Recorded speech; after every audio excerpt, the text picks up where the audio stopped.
What's up, guys? Today we're looking at keyboard shortcuts to save you loads of time in Final Cut Pro. First of all, if you're not using keyboard shortcuts, you got to get on that grind. It might be a tiny bit of a headache in the beginning, but trust me, once you get over that initial hurdle, you'll be sliding all the way down to Niagara Falls, if you know what I'm saying. Final Cut Pass. Let me get rid of that mic. The first thing you want to do is go to the top Final Cut Pro menu, click Commands, and go to Customize. First thing that's going to come up is this overwhelming menu, but do not be overwhelmed. We got a lot of shortcuts here, and you can customize the shortcuts as you can see here. And we're investing in the little skills now that will compound over time, and keyboard shortcuts are the perfect embodiment of that because they're kind of a pain to learn at the beginning, but if you talk to any advanced video editor, anybody who's familiar with any of these kind of softwares, the highest level of any kind of like media content creation, people are like wizards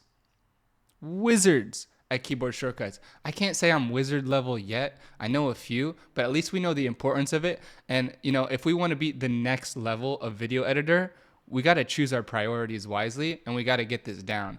Number one, most important shortcut in Final Cut Pro is the blade tool. All you got to do is press B on your keyboard, and boom, you got the blade tool. You can start chopping up all of your clips. The second most important tool in Final Cut Pro is undo. All you got to do is press Command Z to undo your last edit. If you don't like all the mess that you've just made, you can Command Z a bunch of times to undo. This is by far the most useful tool in Final Cut Pro. And if you really want to be even safer, you should get in the habit of making multiple project files and having backup files just in case, you can't undo something or something goes wrong.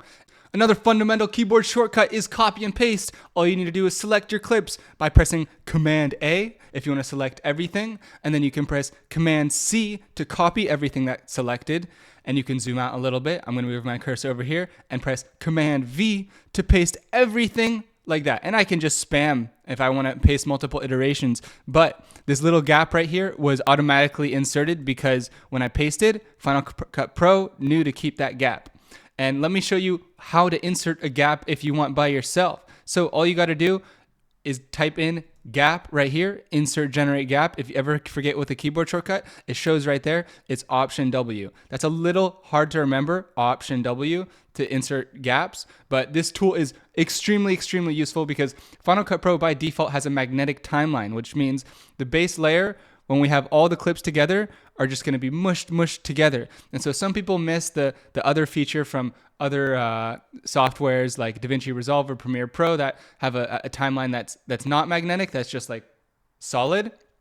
But we can still achieve that by using the gaps or using anything on the base of our timeline. So for example, all we need to do is make a really big gap right here, and just start placing our clips on top of it, and we basically have the equivalent of any other linear, If you want to create little markers on your clips, all you got to do is press M on your keyboard, and boom, you see that little marker right there? That's extremely useful. Now you can save specific points in your clips. This is extremely useful if you're creating music videos, because what happens in music videos is you have your audio file right here, and you try to sync up the edits, the visual cuts, with the music. So what you can do is press Command plus on the keyboard to zoom into your clips and find places like, see right here at the beginning, I can zoom into the audio and I can visually see where the audio changes. So while having the audio part selected, I'm gonna press M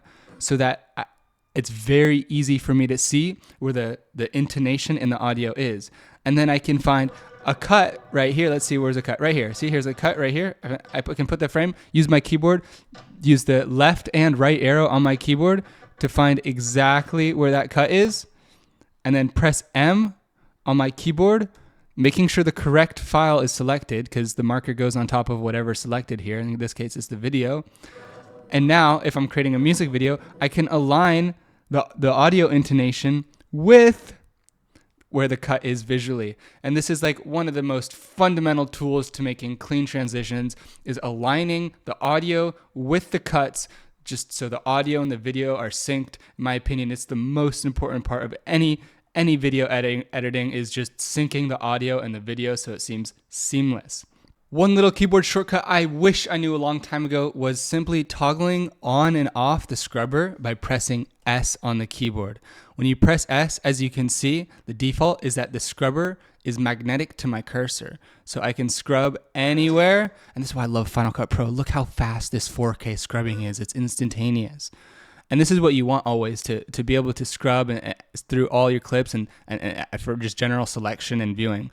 But if your computer's ever overloaded and you don't want it to be rendering so much, press S to toggle off the scrubber. This way, when you move your mouse around, it's not going to be scrubbing through everywhere. So you want to toggle it off if your computer's ever lagging a lot, if you have this huge file you're working on, because scrubbing can take up a lot of rendering space because obviously the computer is processing it at a pretty fast rate. But you generally want to keep it on. I just didn't know. I used to be like, what the hell is going on? Where's my scrubber? I didn't know that I was accidentally pressing S on the keyboard, but now I know, press S to toggle on and off the scrub. Advanced tip, if you want to change the duration of any clip or any transition, press Control D. Obviously you have to have it selected first, Control D. And as you can see right here in the middle underneath, the color changed to blue, which means now we're ready to edit it by typing in a number on the keyboard. So as you can see here, it goes minutes, seconds, milliseconds. So I can just type 20 right here. Well, that's going to be 1/5 of a second. So I want to type another 0 because it's going to be 2 seconds and 0 milliseconds. And then I can just press enter on the keyboard and boom, that long clip. I'll press Command Z to show you again. Command Shift Z to undo the undo. As you can see, this is now 2 seconds in length. So I can show you one more time. If we want to change the adjustment, change the duration of this little gap, Control D, and it shows us this is 40 seconds. That's way too long. Let's just change it to 4 seconds. So we'll type 400 and then press enter. And now it's 4 seconds. Super fast way, especially useful for these clips right here. And if you're working with slow-mo clips, it can also be super useful too. Another super useful keyboard shortcut that's not directly about Final Cut Pro, but just for MacBooks is the 4-finger multiple desktop swipe. This is extremely, extremely, extremely useful for dragging in files from your computer straight into Final Cut Pro. Now I will show you how to group items. All you gotta do is select multiple items and then do Option G, and then it will come up into a compound clip. You can press enter or name the compound clip whatever you want. And as you can see, all those edits grouped up into one compound clip. This is super useful if you have a lot of tiny, tiny, tiny edits and you want to apply a new effect onto all of them and reduce the overall load on your computer. You can group them all up. And let's say, for example, I have all these micro edits and I want to just slow down, apply a slow motion effect to all of them. I can group all the effects up like this and then apply that slow motion onto all of them now that they're all one clip. So yeah, this is really useful for making multi-layer effect. In some situations, you need to group the clips together. And if you ever need to ungroup them, all you need to do is Command Shift G, and that will ungroup all the clips. And if you apply the ungrouping clip to any clip like this, Command Shift G, it'll ungroup it again. And here you can remove the audio if you want. An extremely useful shortcut I use is to duplicate clips just by holding down the Option key. So if I have a clip right here, all I have to do is hold Option and drag the clip, and suddenly I can duplicate as many as I can. You can also do Command C and Command V, the classic copy and paste. Just do note that wherever your cursor is right here, wherever this play bar is, it will paste. And if you paste accidentally inside the middle of a clip, it will overwrite that clip a little bit, so be careful about that. If we want to enable or disable the visibility of a clip, all we have to do is select it and press V. This is super useful. If we have a bunch of clips stacked on top of each other, we can disable a few and select the one that we want to view. This is how I like to organize information in Final Cut Pro. Lots of times I like to have multiple clips on top of each other and experiment with which clip looks the best in that portion of time. For example, right here I have 3 clips, and then if I want to check out how this clip looks with the music, I press V, because when you're editing in Final Cut Pro, you can't always make decisions on the spot. You want to be able to come back to things and keep on testing them over time so you can really refine the quality of your video. And so this gives you a lot of choice and option that you can keep some clips saved and hidden and sit certain portions of your timeline and come back. So if you guys didn't know, if you have anything selected like the blade tool and you want to get back to your home cursor, just press A on the keyboard and that will re-enable the default cursor.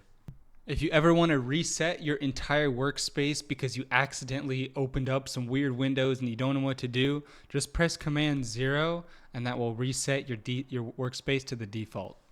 A super useful way to trim clips that I wish I knew earlier was by pressing Option and then the bracket key on the keyboard.